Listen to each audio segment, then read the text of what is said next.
We have to get our safety back. It's been an awful year, and we haven't thought that it will be so long. I miss my brother so much, and we still don't know what happened. We are not looking for a war, but we are surrounded by countries that want to attack us, and we have to defend ourselves. I am her father. This Moran, my girl, and she lost her husband. The pain is like a hole in the heart. We have a strong people, and we will come back.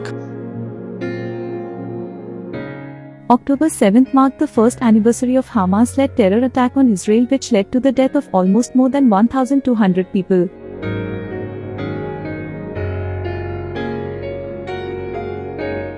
As the Israel marked its one-year anniversary, relatives of the victims remembered their loved ones in a remembrance ceremony.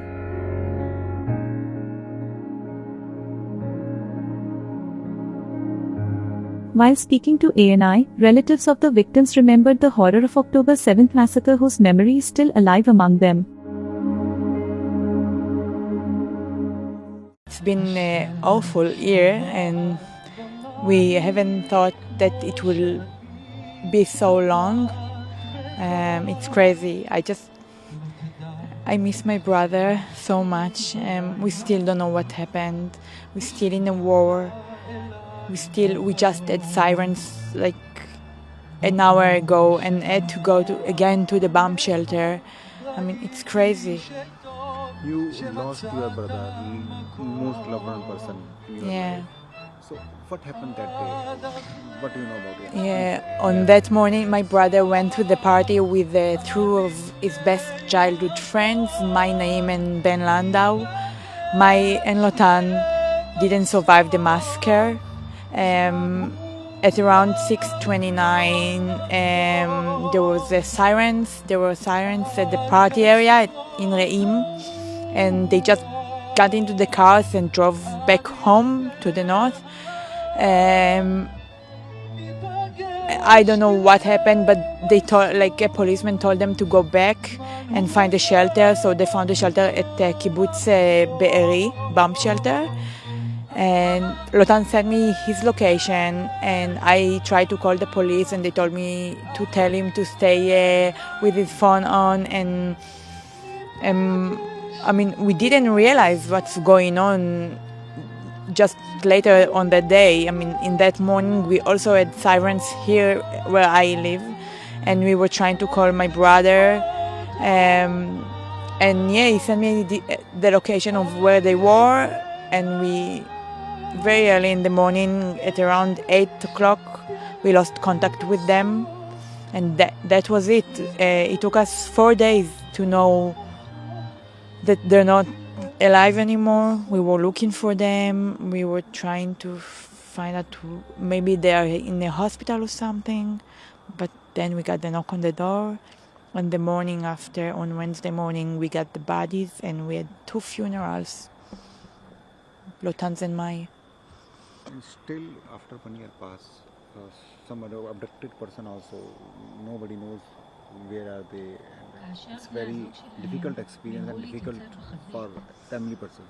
Yeah, I mean, not to know what happened, or, we still have 101 hostage. No, unfortunately, today we found out that Itai Shtivi, one of the hostages, is dead. So we have 100 hostages there.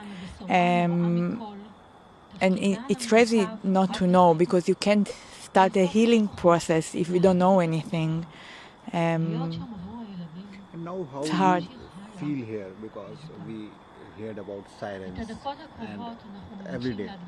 So after 1 year passed, I mean, it's sad. It's sad that we can't live in peace. It's sad that everyone are attacking Israel from 7 different areas we getting attacks. We just added a sirens here, and it was the Houthis from Yemen. It's crazy. Nobody understands. I mean, Israel is a beautiful country with beautiful people, and we're not looking for a war, but we are surrounded by countries that want to attack us, and we have to defend ourselves. And I mean, I'm just sad we can't just go on with our life. And what do you think, where it will be end? Because 1 year passed and still now Iran attacked some missiles. So what do you think? We where it have will to be bring end? the hostages back. It won't end until we have all the hostages back, including the bodies. I mean, we expect the dead, and we have to bring all of them back. That's the most important mission. And of course, the safety of Israel. There's more than 100,000 people in the north and south that left their homes since last October. So Israel is becoming a very small area of living, and until those people will return to their homes safely without rockets and sirens, the war will continue. I mean, we have to get our safety back. I am her father. This Moran, my girl, and she lost her husband in the war. He was in the army, and in this war he's dead. And when he was working for bring supply for all the soldiers that come to the army, he worked very hard, 3 weeks without sleeping, without eating, and then when he go home to take a rest a little bit, he make an accident, big accident, he dead in this war.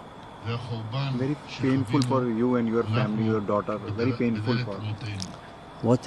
Very painful for you and your family. The pain is like a hole in the heart. All these years, you lost. I lost like son, and I see my daughter. She suffered, crying. Also her children. She have 3 children. My nephews. It's a big, how I can, every day you have a tough day. And Sabbath also, when we sit to eat together, and somebody, and he's not sitting with us, we suffer.